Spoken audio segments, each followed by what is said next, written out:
ಭಾರತೀಯ ಜನತಾ ಪಾರ್ಟಿ ಸುಳ್ಯ ಮಂಡಲ ವತಿಯಿಂದ ರಾಜ್ಯದ ಕಾಂಗ್ರೆಸ್ ಸರ್ಕಾರದ ಜನವಿರೋಧಿ ನೀತಿಗಳನ್ನು ಖಂಡಿಸಿ ಅಜ್ಜಾವರ ಗ್ರಾಮ ಪಂಚಾಯತ್ ಮುಂಭಾಗ ಪ್ರತಿಭಟನೆ ನಡೆಯಿತು. ಮಾಜಿ ಶಾಸಕ ಸಂಜೀವ ಮಠಂದೂರು ಅವರು ಮಾತನಾಡಿ, ಸುಳ್ಯಕ್ಕೆ ಬಿಜೆಪಿ ಸರ್ಕಾರದ ಸಂದರ್ಭದಲ್ಲಿ 1000 ಮನೆಗಳು ಬಂದಿವೆ. ಆದರೆ ಇದೀಗ ಕಾಂಗ್ರೆಸ್ ಬಂದ ಬಳಿಕ ಒಂದೇ ಒಂದು ಮನೆಗಳು ಬಂದಿಲ್ಲ. ಇದು ಹಿಂದೂಗಳ ವಿರುದ್ಧವಾಗಿ ಅಸ್ತ್ರ ಪ್ರಯೋಗಿಸುವ ತುಘಲಕ್ ಸರ್ಕಾರವಾಗಿದ್ದು, ಮಹಾನಗರ ಪಾಲಿಕೆಯ ರೇರಾ ಕಾನೂನುಗಳನ್ನು ಗ್ರಾಮಗಳಿಗೆ ತಂದು ರಿಯಲ್ ಎಸ್ಟೇಟ್ ಮಾಡುವ ಮೂಲಕ ಸಾಮಾನ್ಯರ ಹಕ್ಕುಗಳನ್ನು ಕಸಿಯಲಾಗುತ್ತಿದೆ. ಸರ್ಕಾರವನ್ನು ಕಿತ್ತೊಗೆಯುವವರೆಗೂ ವಿರಮಿಸಲು ಸಾಧ್ಯವಿಲ್ಲ ಎಂದು ಹೇಳಿದರು.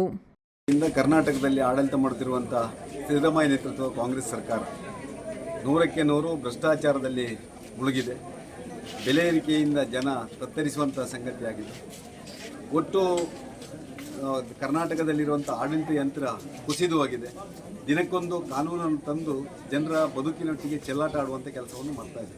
ಅದರಲ್ಲಿಯೂ ಗ್ರಾಮೀಣ ಪ್ರದೇಶದಲ್ಲಿರುವಂಥ ಜನರಿಗೆ ವಿಶೇಷವಾಗಿ ಬೆಲೆ ಏರಿಕೆ ಒಂದು ನುಂಗಲಾರದ ತುತ್ತಾಗಿದೆ. ದಿನ ಬೆಳಗಾಗಬೇಕಿದ್ರೆ ಅಗತ್ಯ ವಸ್ತುಗಳ ಬೆಲೆ ಏರಿಕೆಯನ್ನು ಮಾಡುವ ಜೊತೆಯಲ್ಲಿ ಇವತ್ತು ಜನಸಾಮಾನ್ಯರು ಏನೊಂದು ನಿವೇಶನಕ್ಕೆ ಅರ್ಜಿ ಹಾಕಿ ಒಂದು ಮನೆ ಕಟ್ಟಬೇಕಿದ್ದರೂ ಅದಕ್ಕೂ ಒಂದು ಅನುದಾನ ಒದಗಿಸದೆ, ನಿವೇಶನವನ್ನು ಕೊಡದೆ ಇವತ್ತು ಒಂದಷ್ಟು ಸತಾಯಿಸುವಂಥ ಕೆಲಸ ಮಾಡಿದೆ. ಅದರಲ್ಲಿಯೂ ಗ್ರಾಮೀಣ ಭಾಗದಲ್ಲಿ ಇವತ್ತು ಮನೆ ಕಟ್ಟಬೇಕಿದ್ರೆ, ಕಟ್ಟಡ ಕಟ್ಟಬೇಕಿದ್ರೆ ಹೊಸ ಒಂದು ಕಾನೂನನ್ನು ತಂದು ಆ ನಗರ ಪ್ರದೇಶದಲ್ಲಿರುವಂಥ ಕಾನೂನನ್ನು ಗ್ರಾಮೀಣ ಭಾಗದಲ್ಲಿ ಅಳವಡಿಸಿ ಜನರ ಆ ಒಂದು ಸಮಸ್ಯೆಯನ್ನು ಉಲ್ಬಣಗೊಳಿಸುವಂಥ ಸಂಗತಿಯನ್ನು ಮಾಡಿದೆ. ಅದರ ಜೊತೆಯಲ್ಲಿ ಇವತ್ತು ಗ್ರಾಮೀಣ ಭಾಗದಲ್ಲಿ ಇವತ್ತು ರಸ್ತೆ ಇರ್ಬೋದು, ಇವತ್ತು ಪ್ರಾಕೃತಿಕ ವಿಕೋಪ ಇರ್ಬೋದು, ಇದಕ್ಕೆ ಯಾವುದೇ ಅನುದಾನವನ್ನು ಕೊಡದೆ ಇವತ್ತು ಜನರು ಇವತ್ತು ಭವನೆ ಪಡುವಂಥ ಒಂದು ಕಾಲಘಟ್ಟಕ್ಕೆ ಇವತ್ತು ಮುಟ್ಟಿದ್ದಾರೆ. ಅದರ ಜೊತೆಯಲ್ಲಿ ದಕ್ಷಿಣ ಕನ್ನಡ ಮತ್ತು ಉಡುಪಿ ಜಿಲ್ಲೆ ಒಂದಷ್ಟು ಕೋಮು ಸೂಕ್ಷ್ಮ ಜಿಲ್ಲೆಗಳು. ಇಲ್ಲಿ ಆ ಹಿಂದೂ ಬಹುಸಂಖ್ಯಾತರನ್ನು ಯಾವ ರೀತಿಯಾಗಿ ಮತ ಹಾಕಬೇಕು ಅಂತೇಳಿ ರಾತ್ರಿ 12 ಗಂಟೆಗೆ ಆ ಹಿಂದೂ ಮುಖಂಡರ ಮನೆಗೆ ಹೋಗಿ ಪೊಲೀಸರು ಬೆದರಿಕೆ ಹಾಕುವಂಥ ಕೆಲಸವನ್ನು ಮಾಡ್ತಾ ಇದ್ದಾರೆ. ಎಲ್ಲಿ ತನಕ ಅಂದರೆ ಬೀಟ್ ಪೊಲೀಸರು ರಿವಾಲ್ವರ್ ಹಿಡ್ಕೊಂಡು ರಾತ್ರಿ 12 ಗಂಟೆಗೆ ಹೋದಂಥ ಉದಾಹರಣೆಗಳು ನಮ್ಮ ಜಿಲ್ಲೆಯಲ್ಲಿ ಇದೆ. ಈ ರೀತಿಯಾಗಿ ಒಂದು ಬೆದರಿಕೆ ತಂತ್ರವನ್ನು ಹಿಂದೂ ಮುಖಂಡರ ಮೇಲೆ ಮಾಡುವಂಥ ಕೆಲಸವನ್ನು ಮಾಡ್ತಾ ಇದ್ದಾರೆ. ಅದರ ಜೊತೆಯಲ್ಲಿ ಇವತ್ತು ಹೊಸ ಹೊಸ ಕಾನೂನುಗಳನ್ನು ತಂದು ಜನರಿಗೆ ಇವತ್ತು ಸಮಸ್ಯೆಯನ್ನು ಉಂಟು ಮಾಡುವಂಥ ಕೆಲಸವನ್ನು ಮಾಡ್ತಾ ಇದ್ದಾರೆ. ಬೆಲೆ ಏರಿಕೆಯ ಮುಖಾಂತರ ಇವತ್ತು ಜನಸಾಮಾನ್ಯ ಬದುಕುವುದೇ ಕಷ್ಟ ಅಂತ ಒಂದು ಹಂತಕ್ಕೆ ಹೋಗಿದೆ. ಇವತ್ತು ಪ್ರಾಕೃತಿಕ ವಿಕೋಪಗಳಿಗೆ ಇವತ್ತು ಪರಿಹಾರ ಇಲ್ಲ.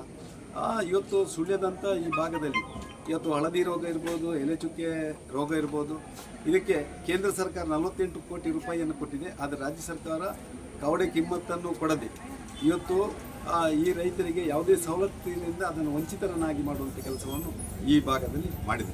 ಒಟ್ಟು ಈ ರಾಜ್ಯ ಸರ್ಕಾರದ ವೈಫಲ್ಯಗಳು ಇವತ್ತು ಜನಸಾಮಾನ್ಯರಿಗೆ ಮನದಲ್ಲಿರಬೇಕಿದ್ರೆ ಅದನ್ನು ಸರ್ವವ್ಯಾಪಿ ಸರ್ವಸ್ಪರ್ಶಿಯಾಗಿ ಇವತ್ತು ಇಡೀ ರಾಜ್ಯವ್ಯಾಪಿಯಾಗಿ ಆ ಜನರ ಮುಂದೆ ಇಡಬೇಕು ಅಂತೇಳಿ ಭಾರತೀಯ ಜನತಾ ಪಾರ್ಟಿ ಜನರ ಹಿತಕ್ಕೋಸ್ಕರ ಇವತ್ತು ಇಂಥ ಪ್ರತಿಭಟನೆಯನ್ನು ಮಾಡ್ತಾ ಇವತ್ತು ಜನರನ್ನು ಈ ಒಂದು ಆಂದೋಲನದಲ್ಲಿ ತಮ್ಮನ್ನು ತೊಡಗಿಸಿಕೊಂಡು ಮುಂದಿನ ದಿನಗಳಲ್ಲಿ ಈ ಜನ ವಿರೋಧಿ ಸರ್ಕಾರವನ್ನು ಕಿತ್ತೊಗೆಯಬೇಕು ಅನ್ನುವಂಥ ದೃಢ ಸಂಕಲ್ಪವನ್ನು ಭಾರತೀಯ ಜನತಾ ಪಾರ್ಟಿ ಮಾಡಿದೆ.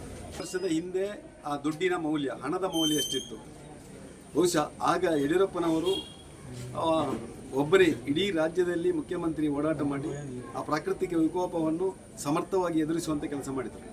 ಯಾರು ಪ್ರಾಕೃತಿಕ ವಿಕೋಪದಲ್ಲಿ ಮನೆ ಕಳ್ಕೊಂಡವರಿಗೆ 5 ಲಕ್ಷ ರೂಪಾಯಿಯನ್ನು, ಅದೇ ರೀತಿಯಲ್ಲಿ ಭಾಗಶಃ ಕಳ್ಕೊಂಡವರಿಗೆ 1,20,000 1 ಲಕ್ಷವನ್ನು, ಅವ ಮನೆ ಬಿಟ್ಟು ಇನ್ನು ಕಾಳಜಿ ಕೇಂದ್ರದಲ್ಲಿ ವಾಸವಾಗಿದ್ದರೆ ಅವನಿಗೆ 10,000ವನ್ನು ಕೊಡುವಂಥ ಕೆಲಸವನ್ನು ತಕ್ಷಣಕ್ಕೆ ಮಾಡ್ತಾ ಇದ್ದಾರೆ.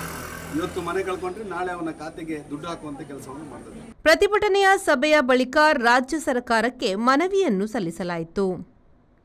ಈ ಸಂದರ್ಭದಲ್ಲಿ ಬಿಜೆಪಿ ಮಂಡಲ ಸಮಿತಿ ಕೋಶಾಧಿಕಾರಿ ಸುಬೋಧ್ ಶೆಟ್ಟಿ ಮೇನಾಲ, ಗ್ರಾಮ ಪಂಚಾಯತ್ ಮಾಜಿ ಅಧ್ಯಕ್ಷೆ ಸತ್ಯವತಿ ಬಸವನಪಾದೆ, ತಾಲೂಕು ಪಂಚಾಯತ್ನ ಮಾಜಿ ಅಧ್ಯಕ್ಷ ಚನಿಯಾ ಕಲ್ಲಡ್ಕ, ಪ್ರಾಥಮಿಕ ಕೃಷಿ ಪತ್ತಿನ ಸಹಕಾರಿ ಸಂಘದ ಅಧ್ಯಕ್ಷ ವಿಕ್ರಮ್ ಎವಿ ಅಡ್ಪಂಗಾಯ, ಪ್ರಮುಖರಾದ ರಾಜೇಶ್ ಶೆಟ್ಟಿ ಮೇನಾಲ, ಜಿಜಿ ನಾಯಕ್, ಮನ್ಮಥ ಎಎಸ್, ಜಯಂತಿ ಜನಾರ್ದನ, ಗುರುರಾಜ್ ಅಜ್ಜಾವರ, ಗಿರಿಧರ ನಾರಾಲು, ಲೋಕೇಶ್ ಅಡ್ಡನ್ ತಡ್ಕ, ಹರಿಪ್ರಸಾದ್ ಸುಲಾಯ, ಪ್ರಬೋಧ್ ಶೆಟ್ಟಿ ಮೇನಾಲ, ಕಮಲಾಕ್ಷ ರೈ ಬಾಡೇಲು, ಹರ್ಷಿತ್ ಹರಿಣಿಬೇಲ್ಯ, ಕಿಟ್ಟಣ್ಣ ರೈ ಮೇನಾಲ, ನಯನ್ ರೈ ಮೇನಾಲ, ಕಾರ್ತಿಕ್, ರಮೇಶ್ ದೊಡ್ಡೇರಿ, ರಮೇಶ್ ಮೇಥಿನಡ್ಕ, ವಿನಯ ಕರ್ಲಪ್ಪಾಡಿ, ದಯಾಳ್ ಮೇಥಿನಡ್ಕ, ವಸಂತಿ ಕರ್ಲಪ್ಪಾಡಿ ಸೇರಿದಂತೆ ನೂರಾರು ಕಾರ್ಯಕರ್ತರು ಭಾಗವಹಿಸಿದರು. ಪುಷ್ಪರಾಜ್ ಶೆಟ್ಟಿ, ವಿ4 news, Sullia.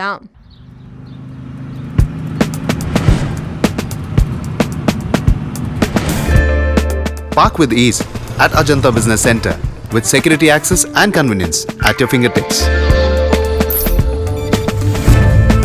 Step into a welcoming lobby where a warm smile greets you and your clients. With top-tier amenities, Ajanta set the stage for our success, leading us to Ashoka Business Center as our next upgrade. Invest in workspaces managed by Vertex. Invest smart. Invest in Mangaluru.